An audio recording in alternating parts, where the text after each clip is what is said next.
하나님의 말씀 보시겠습니다. 시편 23편 1절에서 6절 말씀 가집니다. 여호와는 나의 목자시니 내가 부족함이 없으리로다. 그가 나를 푸른 초장에 누이시며 쉴만한 물가으로 인도하시는도다. 내 영혼을 소생시키시고 자기 이름을 위하여 의의 길로 인도하시는도다. 내가 사망의 음침한 골짜기로 다닐지라도 해를 두려워하지 않을 것은 주께서 나와 함께 하심이라. 주의 지팡이와 막대기가 나를 안위하시나이다. 주께서 내 원수의 목전에서 내게 상을 베푸시고 기름으로 내 머리에 바르셨으니 내 산이 넘치나이다. 나의 평생의 선하심과 인자하심이 정녕 나를 따르리니 내가 여호와의 집에 영원히 거하리로다. 아멘. 오늘도 살아계신 여호와, 우리의 목자장 되시는 여호와를 찬양하며 경배합니다. 주께서 우리의 목자가 되심으로 우리는 부족함이 없습니다. 오늘도 주님께서 필요 적절한 은혜와 능력과 은사를 부어 주시옵소서. 친히 말씀을 증가하여 주시옵소서. 거룩하신 예수 그리스도의 이름으로 기도드립니다. 아멘.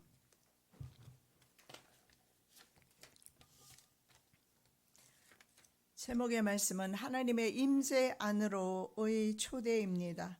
약 3번에 걸쳐서 말씀을 보도록 하겠습니다. 아마 시편 23편이 시는 말입니다. 시편 150편 전체 중에서 가장 많이 사랑받는 시, 그리고 가장 많이 알려진 시가 아닐까 생각합니다.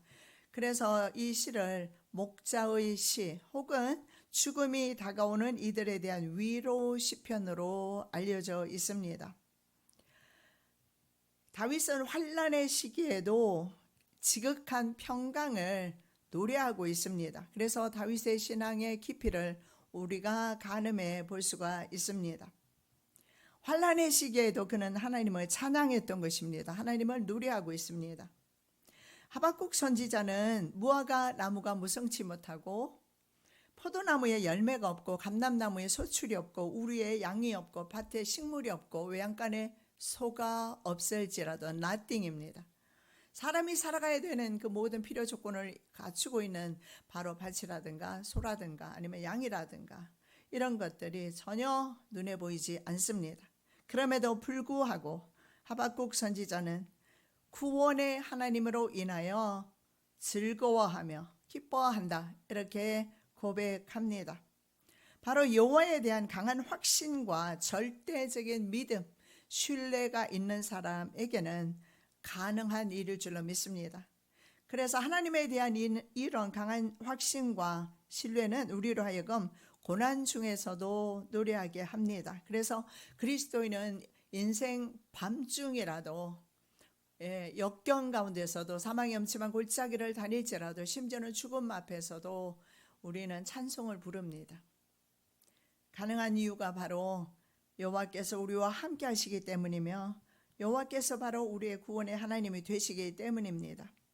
그래서 이 시는 그저 우리에게 단순한 즐거움이나 위로 정도를 주는 말씀이 아니라는 사실을 알 수가 있고, 다윗은 우리를 완전한 하나님의 임재 안으로 지금 초대하고 있는 것입니다. 바로 나와 세상은 간 곳 없고 구속한 주님만 보이도다, 찬송시처럼 하나님과 하나 되어서 하나님의 임재 가운데서 하나님 안에서 참된 위로와 평강을 얻는 그런 시임을 알 수가 있습니다. 그래서 이 시는 우리를 참된 목자와의 완전한 교제의 삶으로 초대하고 있습니다. 완전한 신뢰 속에서만 참 안식과 지속적인 회복이 있습니다. 혹시 여러분 양떼들을 보신 적이 있으면, 그 양떼 목장에 가보신 적이 있다면 그들이 전혀 근심 걱정 없이 평화롭게 풀을 뜯는 모습을 발견하지만요, 실제로는 그 양들이요, 자기가 뜯어 먹어야 되는 푸른 초장으로 가는 길조차 알지 못한답니다. 반드시 목자가 아침이 되면 목장으로 들여보내줘야 되는데 그 가는 과정 속에서도 사실은요, 그 목장으로 들어가야 되는데 곁길로 가버립니다. 제갈길로 다 가요. 그것이 바로 양입니다. 그래서 이 양들을 모으는 양머리 개가 있어서 개가 다른 곳으로 가는 양을 추격을 하고 몰아넣는 것을 우리가 종종 발견하게 될 것입니다. 그렇습니다. 양이 가장 행복한 때는 초장 위에서입니다. 양이 가장 행복한 때는 바로 하나님 안에서입니다. 우리는 그리스도의 양이라고 표현하고 있습니다. 우리가 언제 가장 행복하냐? 언제 가장 평안하냐? 안전하냐? 하나님 안에서입니다. 자, 오늘 다윗은 여호와 나의 목자를 노래하고 있습니다. 여호와 로이를 노래하고 있습니다. 여호와 로이는 여호와는 바로 나의 목자시다, 이런 시가 되겠습니다.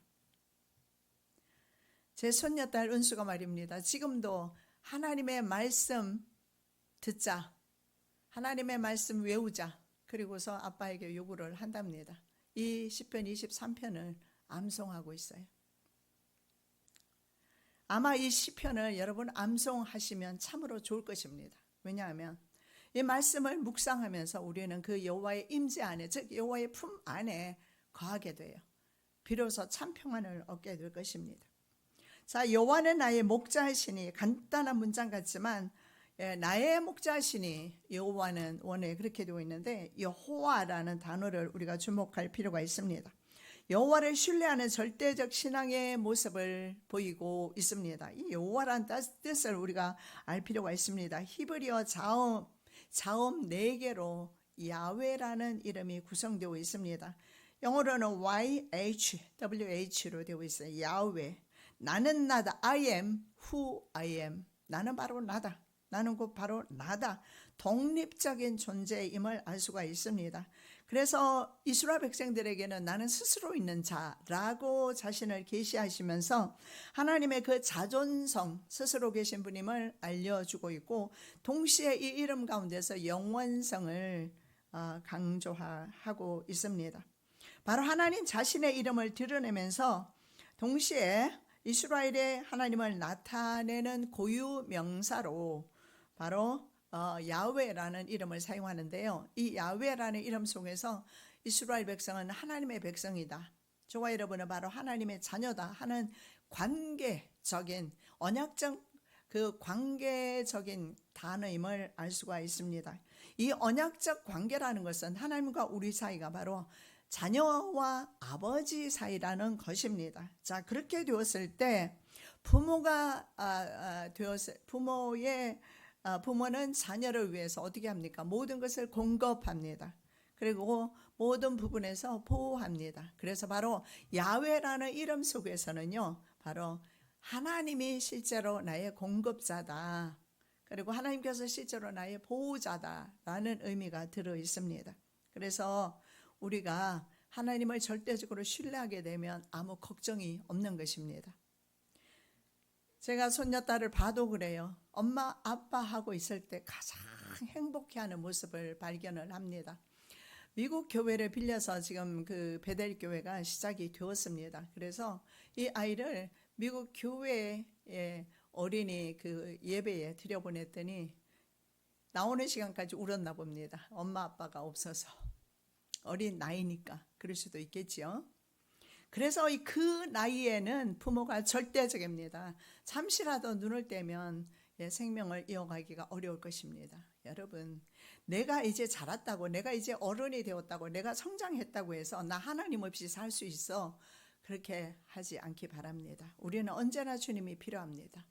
내가 늙어 노인이 되어도 나에게는 하나님이 필요합니다. 왜냐하면 내가 감당하지 못하는 시험도 많고 어려움도 많고 고난도 많고 심지어는 죽음이라는 그 가장 큰 원수 앞에서 우리가 어떻게 할 것입니까?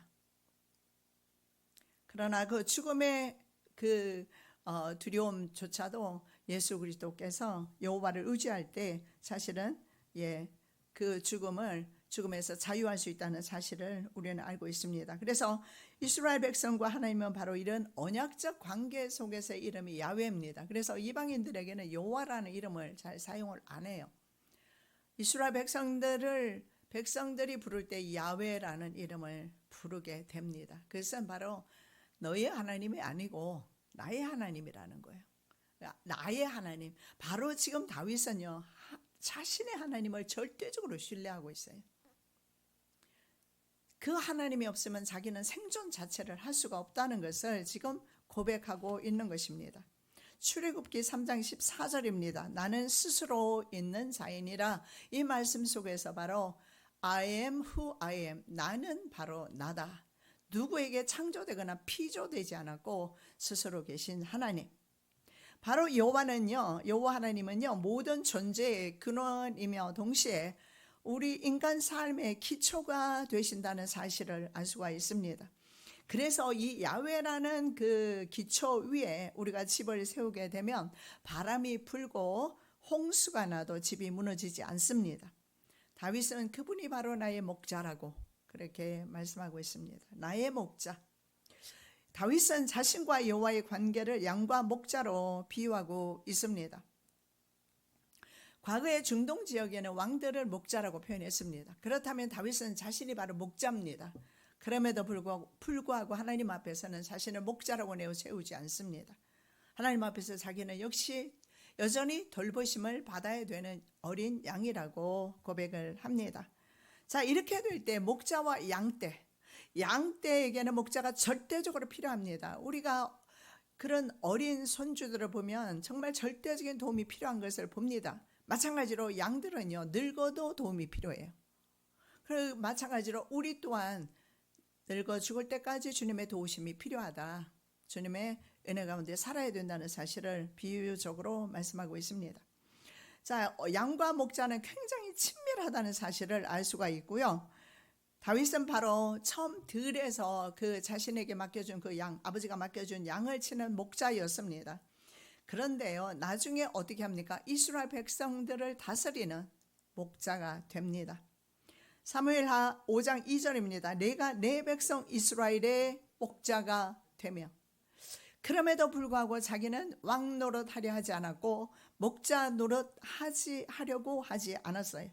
여전히 하나님 앞에서 자기는 종이었으며, 회개할 수밖에 없는 종이었으며, 그리고 돌봄과 다스림이 필요한 양이다. 그래서 양이라는 그 동물 자체가 보호자 없이, 돌봄이 없이는 전적으로 전혀 생존할 수 없는 동물이 바로 양이라는 것입니다. 그래서 하나님 앞에서 자신 역시 절대적으로 돌봄이 필요합니다. 자신에게는 군대도 있었을 것이고 수많은 백성도 있었을 것입니다. 그리고 모사도 있었고 여러 지혜자들도 있었고, 그렇지만 그 사람들을 의지하지 않았어요. 하나님만을 의지하는 모습을 봅니다. 참 다윗의 신앙이 굉장히 위대하다라는 사실을 알 수가 있습니다. 그래서 다윗은 이 시편을 통해서 양들의 절대적 의존성에 대해서 말씀하고 있고요. 동시에 하나 여호와를 바라보면서 다윗이 고백하는 것은 목자의 완전한 책임감에 대해서 말씀하고 있어요. 즉, 나는 양이기 때문에 하나님께서는 전적으로 나를 책임지셔야 된다라는 고백을 하고 있는 것입니다. 여러분, 우리는 어른이 되어서 가정의 모든 대소사를 의논하고 부부지간에 의논하고 책임지고 가고 있습니다. 그 삶이 얼마나 피곤한지 몰라요. 그러나 내 이런 인생고 문제를 주님 앞에 올려드렸을 때 나는 비로소 양이 됩니다. 그리고 평안한 삶을, 좀 더 여유 있는 삶을, 안전한 삶을 살게 될 것입니다. 왜냐하면 어떤 험한 그런 상황 속에서도, 고난 속에서도 바로 목자가 그 위기를 관리할 것이기 때문에 그렇습니다. 자, 유대 광야의 그 험한 지형에서 다윗은 양들을 쳤습니다. 그런데 그곳은 완전 고립이 된 그런 곳입니다. 광야입니다. 그런 곳에서 광야라는 그 지리적 여건 때문에 양과 목자는요, 서로 밀접하게 서로 애정 관계를 형성한다라는 사실을 다윗은 알고 있습니다. 그래서 양이 얼마나 목자를 의존하는지 자기가 너무나 잘 알고 있어요. 그래서 자기 역시 하나님, 진짜 목자 되신 여호와, 그분에게 의지하고 있는 것입니다. 양에 대한 목자의 애정 깊은 인도와 보호에 대한 그런 개념을, 그래서 다윗은 누구보다도 지금 잘 표현하고 있는 것입니다. 자, 맹수들로부터 양떼를 지켰습니다. 다윗은. 왜냐하면 양을 치는 목자였지 않습니까? 곰이나 그런 사자로부터 자신의 양을 지켰다라고 말하고 있습니다. 그리고 또 10년 동안은 어떠했습니까? 사울의 추격을 받으면서 도망자의 신세로 살았습니다. 그래서 다윗의 고백은 어떤 고백인지 아십니까? 나는 여호와 없이는, 목자 없이는 한 걸음도 나는 뗄 수가 없습니다 하고 고백을 하고 있어요. 사무엘상 20장 3절입니다. 나와 죽음의 사이는 한 걸음뿐이니라. 여러분, 혹시 저와 여러분은요 많은 걸음이 남아있다고 생각하십니까? 누가 보장해 주는 겁니까? 나는 오늘 건강하다고요. 건강한 사람도 언제 돌아갈지 몰라요. 그것이 우리 인생이라는 것입니다. 인생의 팔자가 그래요. 다윗은 그 사실을 너무나 잘 알고 있어요. 그래서 사망과 생명 사이는 한 걸음, 딱 한 걸음 차이다. 사울에게 쫓기면서 아마 더더욱 그런 것을 체험하게 될 것입니다. 여러분, 우리 조상들이, 그리고 우리 다음 세대가 인생 광야를 걷게 될 때에 목자가 없다면 어떻게 될 것인가? 자기가 모든 것을 다 책임져야 할 것입니다. 지옥의 문제까지 책임질 수도 없습니다. 그럼에도 불구하고 세상 살면서 자신에게 주어진 환경을 자신이 끝까지 책임지려 합니다. 그러나 자신의 생명조차 책임지지 못해요. 주님 앞에 온전히 맡기실 때 여러분의 삶은 훨씬 편해질 것이며, 그리고 그 구원의 은총 가운데서 살아가게 될 것입니다. 아까 말씀드린 대로 고대 근동 지역에는 바로 왕들과 지도자들이 백성들의 목자였습니다. 그런데 그 당시의 목자들, 즉 왕들입니다. 어떠했을까요? 양이 길을 잃어도 그냥 내버려 둡니다. 그래서 맹수의 먹잇감이 되게 하는 일이 비제했습니다. 아합 왕이 그랬어요. 우상숭배를 하고 아합 왕은 악한 왕이었어요. 그가 전쟁터에서 죽게 되었을 때 군사들은 목자 없는 양같이 흩어졌다라고 열왕기상 22장 17절에서 그렇게 말씀하고 있습니다. 자, 이스라엘 백성들은 목자가 있었지만, 그러나 그 목자에게 버림받은 삶을 살아야 했던 것입니다. 이런 목자를 싹군 목자라고 합니다. 사실은요, 이 싹군 목자라는 개념이 어디서 나왔느냐? 돈을 받고 양을 치는 목자를 가리키거든요. 그런 예를 들어서 양들이 많은 큰 목장에서는 임금을 받고 양을 치는 경우가 많습니다. 내 양이 아니기 때문에 귀한 생각이 들지 않아요. 그러나 실제로 자기 양을 치는 목자는 어떠할까요? 예수님은 뭐라고 하십니까? 91마리를 잃어버렸을 때 99을 남겨두고 그 1마리를 찾는다. 그리고 그 1마리를 찾았을 때 잔치를 열게 된다. 천국 잔치가 열린다라는 겁니다. 우리가 99에 들어간다면 지금 세상에 있는 사람이 그 1마리 양이 될 것입니다. 그 1마리 양을 찾았을 때 천국에는 잔치가 열린다. 그래서 우리가 복음을 전파해야 될 이유가 여기에 있는 것입니다. 그러나 선한 목자는요, 자기 양을 의의 길로, 바른 길로 인도합니다. 요한복음 10장 10절입니다. 도둑이 오는 것은 도둑질하고 죽이고 멸망시키려는 것뿐이요, 내가 온 것은 양으로 생명을 얻게 하고 더 풍성히 얻게 하려는 것이라. 여기에 분명히 싹군과 참목자가 구별이 돼요. 영혼을 도둑질하는 것입니다.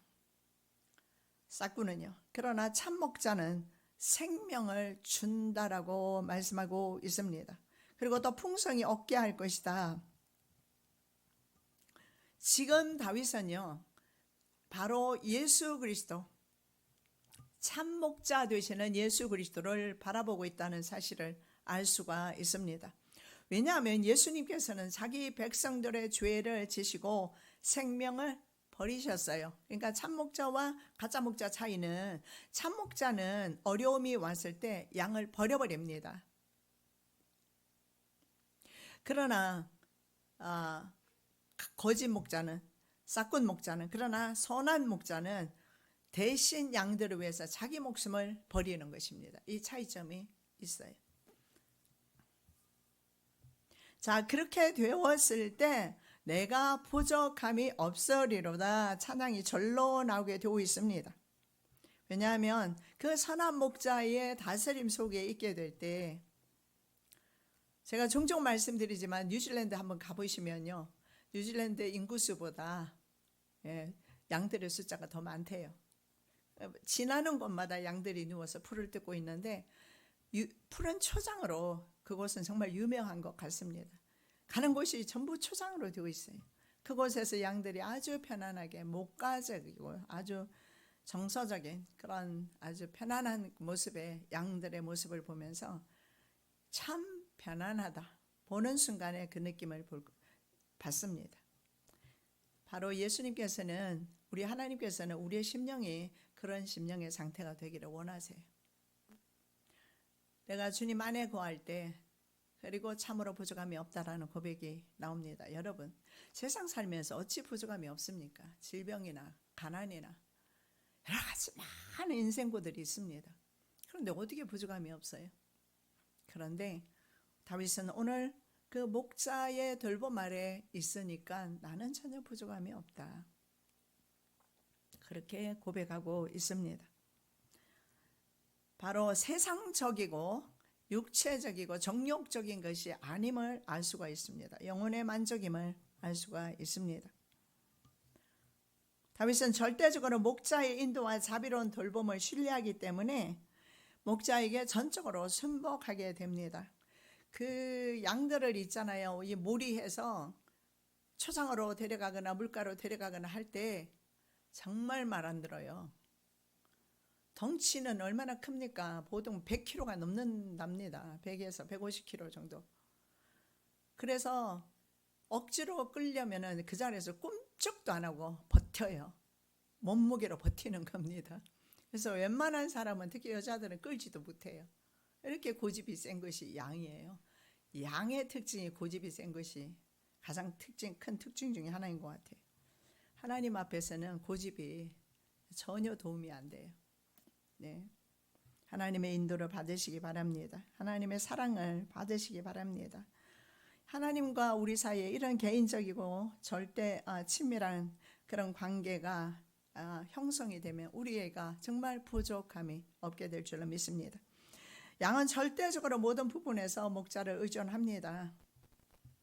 왜냐하면 목자가 알아서 풀과 잔디밭 물가로 인도하기 때문에 그렇습니다. 길을 잃었을 때 한 마리도 놓치지 않습니다. 병들었을 때 치료합니다. 다쳤을 때 치료해 줍니다. 심지어는 포식자의 모든 위협으로부터 양들을 보호합니다. 그래서 목자 없이 절대 생존할 수 없는 동물이 바로 양이라는 것입니다. 스스로 보호할 수도 없고 자신을 보호하는 자구책도 없습니다. 계획을 세우지도 못하고 세울 수도 없습니다. 그리고 더러움에 노출됩니다. 여러분, 성경의 이 더러움이라는 것은 죄를 의미합니다. 그런데 더러움에 노출을 되었을 때 양이 알아서 좀, 이게 양이 흰색이잖아요. 그래서 이 더러움에 많이 노출이 되면 검게 보이는데 이 몸을 좀 씻어주면 좋은데 양이 씻을 줄은 몰라요. 물가에 가도 먹을 줄만 알지. 그래서 스스로 씻을 줄 몰라요. 여러분, 죄를 내 자신이 씻을 수가 있습니까? 없습니다. 그래서 우리는 여호와가 필요하고 예수님이 필요한 것입니다. 스가랴 선지자는요, 그날에 죄와 더러움을 씻는 셈이 열릴 것을 스가랴 13장 1절에서 말씀을 하는데, 다윗의 족속과 예루살렘 주민을 위하여 열릴 것이다. 오늘 이 시간에 저와 여러분을 위하여 열릴 줄로 믿습니다. 죄와 더러움을 씻는 셈 말입니다. 내 죄와 더러움을 씻어 주실 때 우리는 비로소 하나님과 우리 사이가 아주 친밀하게 될 것이기 때문에 그렇습니다. 자, 예수 그리스도를 통해서 인류의 속죄가 이루어졌습니다. 바로 스가랴 선지자가 말하는 그날에 죄와 더러움을 씻는 셈이 열릴 것을 말씀했는데, 바로 예수 그리스도를 통해서 인류의 모든 죄가 속죄될 것을 예언하고 있는 것입니다. 양은 특히 방향 감각도 전혀 없어요. 이건 뭐 집으로 가는 건지 초장으로 가는 건지 뭘 몰라요.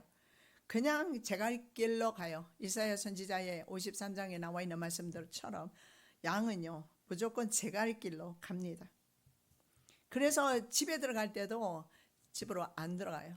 양몰이 개에게 몰려서 할 수 없이 쫓겨서 들어가요. 그것이 양이다.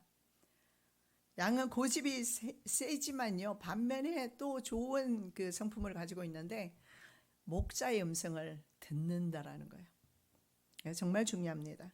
그래서 예수님은 말씀하십니다. 요한복음 10장 14절에서 나는 내 양을 알고 양도 나를 안다. 이렇게 말씀합니다. 바로 양은 목자의 음성을 듣고 목자의 음성대로 따라간다라는 것입니다. 그리고 목자의 불살핌 아래서 풍요와 평안을 경험하게 될 것입니다.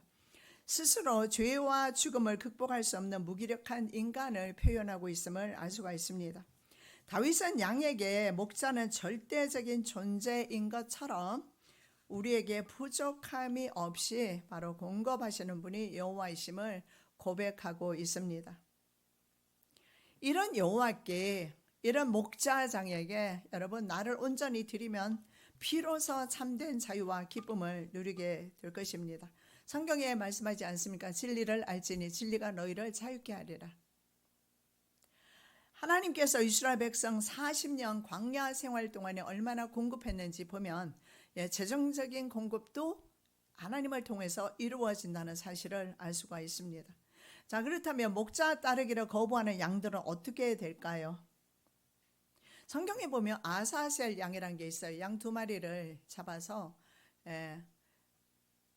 미리 잡아서 6월절 양을 잡는데요. 그 중에 1마리 양이 아사셀 양이라고 합니다.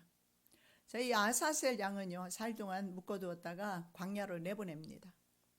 그럼 어떻게 될까요? 광야에서 동물에게 찢겨요. 바로 예수 그리스도를 상징하는 양이 바로 아사셀 양입니다. 목자 따르기를 거부하는 양은 바로 아사셀 양처럼 맹수들의 표적이 된다라는 것입니다. 그러면서 온갖 부족이 오게 됩니다. 물질적 결핍뿐만 아니라 정서적으로 영적으로 결핍이 오게 됩니다. 길을 잃고 헤매게 될 것이고 세상 모든 위험과 악에 빠지게 됩니다. 먹어도 배부르지 않고 마셔도 흡족하지 않습니다. 자기 스스로 목자가 되려 하는 사람 말입니다. 하나님이 필요 없는 사람, 자기가 목자 된 사람, 이런 사람은 스스로 화를 당하게 될 때 돕는 자가 없다라는 것입니다. 인생이 어디요 자기 생명을 완벽하게 보호할 수가 있겠습니까? 그럴 수는 없잖아요. 자기에게 목자가 없다. 참으로 슬픈 일입니다. 나는 분명히 예수를 믿는다고 교회도 열심히 다니는데 목자가 없다. 참으로 곤란한 일이 생길 것입니다. 자, 여호와께서 나의 목자장이 되실 수 있도록 여러분 영접하시는 은혜가 이 시간에 있으시기 바랍니다. 여호와께서 나의 목자가 될 때 돌보심을 받고 다윗처럼 우리도 내게 부족함이 없으리로다 이런 고백을 하게 됩니다. 하나님은 피곤하고 낙심한 자를 다시 세우십니다. 그리고 자신의 성품과 이름의 명예를 따라서 선한 길로 이끄실 줄 믿습니다. 자, 그 다음에 2번째 평화롭고 만족한 상태의 삶에 대해서 말씀하고 있습니다. 목자의 음성에 듣고 순복할 때입니다. 그럴 때 비로소 평화롭고 만족한 상태의 삶. 내가 아직도 내 마음이 그냥 분주하고 바쁘고 안정이 되지 않고 피곤하고 지치고 있다면 싹 내려놓고 뉴질랜드 한번 다녀오시기 바랍니다. 아니면 저기 어디 양평인가요? 양떼 목장을 한번 다녀오시든가. 양들을 보시면서 나도 저런 평화를 좀 맛보고 싶다. 그렇다면 예수님을 한번 생각해 보시기 바랍니다. 예수님 안에서만 그런 평안을 얻을 수 있기 때문에 그렇습니다. 자, 목자의 음성을 듣고 순복할 때 푸른 초장과 맑은 물가라는 평화롭고 만족스러운 상태의 결과가 따르게 됩니다. 그렇다고 해서 우리가 가지고 싶은 거 다 가지고 욕심 부리는 대로 다 이루어진다는 뜻은 아닙니다. 아니면 또는 내가 방금 말씀드린 대로 뉴질랜드 여행을 다녀온다거나 아니면 요가를 즐긴다거나 스포츠 활동을 한다거나 이런 것을 함으로써 만족함을 얻는 것도 역시 아닙니다. 그런 의미가 아니에요. 자, 절대 남이 빼앗지 못하는 이 평화롭고 만족한 상태의 삶은요, 외부적인 환경에서 오는 쉼이 아닙니다. 자기 노력의 중단의 결과로 오는 바로 하나님 안에서 쉬는 영혼의 쉼이라는 거예요. 자기 노력의 중단입니다. 자기가 노력하는 것에 포기입니다. 찬송가 343장 요약을 제가 했어요. 첫 구절만 울어도 못하네, 힘써도 못하네, 참아도 못하네, 안 돼요. 절대로 심령의 평안을 얻을 수가 없을 겁니다. 그러나 양이 목자를 신뢰하는 것처럼 믿으면 하겠네. 온전히 주님을 믿는 저와 여러분 되시기 바랍니다. 삶의 모든 무게를 더 이상 자신이 지지 않게 돼요. 수고하고 무거운 짐진 자들아 다 내게로 오라. 내가 너희를 쉬게 하리라 말씀합니다. 주님 안에서만 참 쉼이 있어요. 목자의 임재 안에서 안정과 만족을 찾을 수가 있습니다. 자, 참된 목자는 자신의 양떼들을 인도해서 쉴 만한 물가에 있는 푸른 초장에서 쉬면서 풀을 먹도록 하면서, 그리고 광야의 위험에서 그것들을 지켜줍니다. 광야라는 곳에 집으로 돌아가서 펜스가 있는 곳에 이렇게 보호를 받으면 좋지만 광야에서 보통은 다 지내요. 그렇다면 어떻게 지킬 것인가? 선한 문지기는 자기 몸을 던져서 지킵니다. 다윗은 그렇게 했어요. 골리앗을 상대할 때 다윗이 이렇게 말합니다. 내가 곰과 사자도 쳤은즉 내가 너를 치지 못하겠느냐? 내가 너를 죽이지 못하겠느냐? 골리앗 앞에서 그런 고백이 나와요. 평소에 다윗은요, 사자와 곰을 대면했는데 자기 몸을 던져서 양을 지켰다라는 거예요. 참목자예요. 거기서 인정받았기 때문에 평소의 삶 속에서 신실하고 근실하고 정직하고 그런 삶 속에서 인정받았기 때문에 그는 바로 이스라엘의 목자로 세움을 입은 겁니다. 이 푸른 초장이란 것은요, 거처를 의미하는데, 거처는 실제적으로는 집을 의미하겠지만 그런 거처가 아니라 이 목자장이 보호하는 곳이 바로 거처가 아니겠습니까? 어디 이 세상에서 우리를 안전하게 지켜줄 때가 있습니까?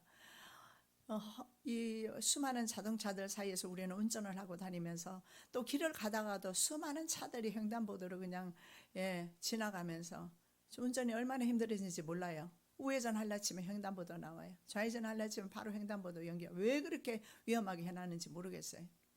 그래서 언제나 우회전 하기 전에는 우선 멈춤을 하고 봐야 돼요. 파란색인지 붉은색인지.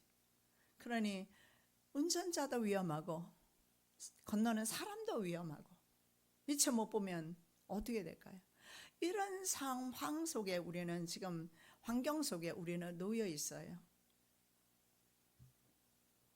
정말 목자가 필요합니다. 자, 바로 이 초장이라는 것은요, 그들에게는 풀을 먹을 수 있는, 양들에게는 풀을 먹을 수 있는 곳입니다. 바로 삶의 토대입니다. 양들의 생명과 직결된 곳입니다. 푸른 풀밭에서 물론 풍부한 음식, 풀만, 그러니까 우리에게는 재정적인 공급을 의미하는 것만은 아니다라는 거예요. 예, 재정적인 공급도 합니다. 성경 전체 보십시오. 족장들이라든가 하나님을 잘 섬겼던 사람들이 재정적인 어려움을 당한 경우가 많지 않습니다. 대부분 부유하게 살았다는 사실을 우리가 알 수가 있습니다. 푸른 풀밭은 이런 재정적인 공급이 있다라는 것을 우리에게 줍니다. 동시에 영적인 안정과 영적인 부분도 포함이 된다라는 사실, 영적인 영양 공급이 더 중요하다라는 사실을 알 수가 있습니다. 자, 쉴만한 물가는요, 고유한 물가를 말하겠지요. 그래서 그러면 고유한 물가니까는 갈증을 채우는 곳이다. 예, 맞습니다. 1차적으로 고요함을 목의 갈증을 채우는 곳입니다. 그러나 쉴만한 물가는 우리 그리스도인에게 바로 영적인 고요함을 의미합니다. 이 영적인 고요함은요, 세상에서 어떤 시끄러움이나 소란함 이런 것이 있을 때조차도 내면에 가지는 평안입니다. 내면에 하나님 안에서 누리는 바로 평안입니다. 스데반 집사는 사람들이 돌로 치는 상황 가운데서 내면의 평안을 유지하면서 죽어갔습니다. 바로 이런 평안입니다. 평생을 하나님과 동행하다가 자기의 이제 하나님 나라 가는 날짜까지 하나님에게 받으면서 하나님께로 돌아간 거룩한 형제가 있습니다. 로렌서 형제. 그분은요, 평생을 신부도 아니었고 그분은요, 주방에서 수도사들을 섬기는 일을 했습니다. 그래서 바로 그에게는 주방이 하나님의 임재의 장소였어요. 바로 하나님의 임재를 경험했던 곳이 바로 주방이었다라는 사실을 알 수가 있습니다. 우리는 생각할 때 성전에서 예배하고 그리고 성전에서 찬양하고 기도할 때 하나님이 받으신다. 오해입니다. 우리의 삶 속에서 내가 어떻게 하나님 앞에서 양으로 사느냐, 절대적으로 주님께 순복하는 삶을 사느냐에 따라서 그곳은 바로 예배의 처소가 될 것입니다. 로렌소 형제는 그랬습니다. 적어도 주방이 그에게는 기도하는 장소였습니다. 하나님과 교제하는 장소였고, 하나님의 음성 듣는 법을 하루도 실패한 적이 없이 언제나 하나님의 음성을 들으면서 자신의 주어진 그 일들을 했던 것입니다. 수가성 여인을 보겠습니다. 예수님을 만났습니다. 그리고 더 이상 목이 갈증이 생기지 않았어요. 그렇다고 해서 그가 더 이상 물을 기르러 올 필요가 없다라는 말씀이 아닙니다. 계속 물은 길어서 마셔야 합니다. 그러나 더 이상 이제는요, 남의 남자와 산다는 외부의 시선, 그 따가운 시선을 더 이상 의식하지 않고 동네 한복판으로 뛰어들어가서 내가 한 일들을 내게 말한 그 사람을 만나보라 전도하기 시작합니다. 목자는 포식자들의 세상으로 양들을 내몰아서 위험에 처하게 차지 않습니다. 그건 싹군이 그렇게 해요. 오히려 밤에는 어떻습니까? 우리로 불러드립니다. 우리가 없는 곳에는 자신이 눈을 붙이지 못하고 그 양들을 들판에서 지킵니다. 그래서 밤마다 목자는 바로 이 문지기가 되어서 양들을 보호하는 것입니다. 자, 세상의 고난과 역경 속에 있는 양들을 불러내어서 내면에 바로 깊은 쉼과 평안을 제공한다 그랬습니다. 세상은 얼마나 우리를 힘들게 합니까? 피곤하게 하지 않습니까? 지치게 만듭니다. 심지어는 가장 사랑하는 사람들조차도 너무너무 나를 지치게 만들어요. 이게 세상입니다. 어디서 내가 쉼을 얻습니까? 답은 언제나 제가 말씀드리지만 여호와 안에서만 참 쉼, 참 평안, 기쁨, 자유를 누릴 수가 있는 것입니다. 밖에서 얻으려고 하면 안 돼요. 그러면 계속 그것으로 인해서 내 고민은 더 깊어만 가게 될 것입니다. 진정한 쉼이 바로 하나님 안에서, 주님 안에서 있게 된다라는 것입니다. 세상에서 하는 여가 활동, 레저, 스포츠 아니라고 했습니다. 우리는 잠시 그것을 통해서 조금은 한 템포 좀 이렇게 천천히 갈 수는 있습니다. 그러나 그것은 우리 육체를 즐겁게 하지 영혼까지 만족시켜 주지는 못해요. 여러분 한번 해보셨습니까? 저는 우리 한국에도 뭐 가볼 만한 곳이 많지만요, 제가 미국에 살면서 정말 바하마라는 곳 천국 아닙니까? 칸쿤이라는 곳에 가면요 지상 낙원 같아요. 멕시코 카리브해 바다를 한번 보시면요, 정말 이곳이 천국이구나 할 정도로 어쩌면 푸른 바다, 그리고 캐나다에도 가면은요 아름다운 호수가 얼마나 많은지 하늘 빛깔을 하고 있어요. 저는 강의를 다니면서 또 뭐 여행을 통해서 정말 전 세계 아름다운 곳은 거의 다 가봤어요. 그렇다고 해서 내 영혼에 그것이 만족을 주거나 내 영혼에 구원이 있다는 것은 아닙니다. 돌아오면 그냥 추억일 뿐입니다. 그 당시 그때 내가 눈이 즐거웠고 내 육체가 좀 즐거웠을 뿐입니다.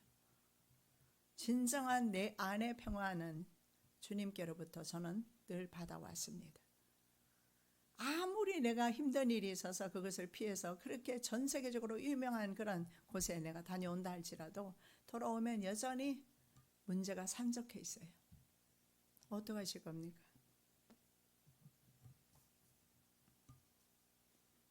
하나님께서는 안식일을 주신 이유가 있습니다. 쉬면서 평안을 좀 누리라고. 그런데 요즘은 안식일인 주일조차 일을 하면서 쉴 수 없는 그런 시대에 우리는 살고 있습니다. 그렇다면 내가 어떻게 쉼을 얻을 수 있을까? 하나님을 발견하시는 은혜가 있으시기 바랍니다. 오히려 이런 세상적인 것들은 하나님 안에서 발견되는 즐거움들, 평안을 오히려 깨는 그런 역할을 하게 돼요. 진정한 쉼과 고요는 장소적 차원이나 방법의 문제가 아니라는 사실을 알 수가 있고, 우리가 내면의 쉼을 얻지 못하는 것은 이런 활동의 부재가 문제가 아니라는 사실입니다. 결국은 인간 내면에서 생기는 불안적인 그런 요소와 초조, 걱정, 염려, 인간적인 그런 고뇌 때문이지, 고뇌 때문이라는 것입니다. 활동이 문제가 아니다. 결국은 영혼의 문제다라는 것입니다. 그래서 이 쉴만한 이 단어 자체가요, still water입니다. still water는 급류 같은 세찬 물결을 의미하는 것이 아니에요. 잔잔한 물결입니다. 급류는요 어떨까요? 사람의 생명을 빼앗을 수 있습니다. 종종 있잖아요. 낚시하는 분들이 바다에 빠져 죽는 뉴스를 보게 돼요. 급류에 휩싸이고 거센 파도에 휩싸이기 때문에 죽을 수밖에 없습니다. 그런데 하나님은 자신의 백성을 이런 사나운 바다나 급히 흐르는 강이나 부패하고 더러운 물이 있는 그런 고여있는 물가로 인도하지 않으신다는 것입니다. 하나님의 인도하시는 것은 졸졸 흐르는 잔잔한 물가로 인도하신다는 것입니다. 그런데 우리는 인생 종종 급류를 만날 때가 있어요. 그것은요, 자신이 스스로 하나님을 버렸기 때문에 급류를 만나는 것이지 하나님이 준비하신 것은 아닙니다. 이스라엘을 보면 알 수가 있습니다. 이사야 8장 6절에 보면 이스라엘은 천천히 흐르는 실로와 물을 버리고 수리아 왕인 르신과 이스라엘 왕 르말라의 아들을 기뻐했다 이렇게 말합니다. 자, 이스라엘 백성이요 실로와의 물을 버리고 다메섹 강이 엄청 크고 웅장했던 것 같습니다. 그래서 북이스라엘은 실제적으로 아수르라든가 이런 나라들을 흠모했어요. 그리고 남유다는 바벨론 군대 바벨론을 흠모했고 스스로 하나님을 버렸기 때문에 실로와 물을 버렸기 때문에 급한 바로 다메섹의 물을 하나님께서 준비하셨다는 사실을 알 수가 있습니다. 여러분, 이 잔잔하게 흐르는 물은요 내가 불만족스러울 수가 있어요. 나는 빨리 이렇게 많은 것을 좀 가지고 싶은데 너무 더디게 이루어져. 그래서 내가 만족할 수가 없어. 그러나 그 길이 가장 우리에게 주시는 평안의 길임을 우리는 알아야 돼요. 천천히 흐르는 물 때문에 습관적인 내 삶에 반복되는 그 패턴으로 인해서 때로는 짜증이 날 수도 있어요. 너무나 같은 일만. 그러나 내 환경 가운데서 내 가정에서 내 삶 속에서 가슴 쓸어내리는 일이 없는 것만 해도 여러분 감사하셔야 합니다. 잔잔하게 흐르는 물은요 바로 하나님 임재 안에서 구하는 심령 상태와 일치합니다. 이렇게 힘을 얻은 하나님 안에서 힘을 얻은 심령은 매일의 삶 속에서 새로운 힘을 하나님으로부터 공급받고 그리고 이 세상이라는 이 거친 바다 가운데서 헤쳐나갈 수 있는 그 힘을 받아서 그곳에서 싸우게 되는 것이랍니다. 하나님 안에서 우리가 참 평안과 기쁨을 얻으시는 저와 여러분 되시기 바랍니다. 하나님의 임재 가운데 사시는 저와 여러분 되시기 바랍니다. 살아서 역사하시는 주님 감사합니다. 우리는 때때로 실로와 물을 버리고 급하게 흐르는 다메섹 강을 사모할 때도 많았습니다. 그러나 오늘 말씀은 다윗은 우리들에게 하나님의 임재 안으로 초대하고 있습니다. 하나님의 임재 가운데 구할 때 우리는 새로운 영적 힘을 얻고 세상에서 영적 전투를 감당하게 됩니다. 그러한 아버지의 힘을 얻을 수 있도록 하나님 안에 구하게 도와주시고 나는 양이며 주님은 언제나 목자장 되심을 우리가 믿고 순종하며 순복하며 나가게 도와주시옵소서. 거룩하신 예수 그리스도의 이름으로 기도드립니다.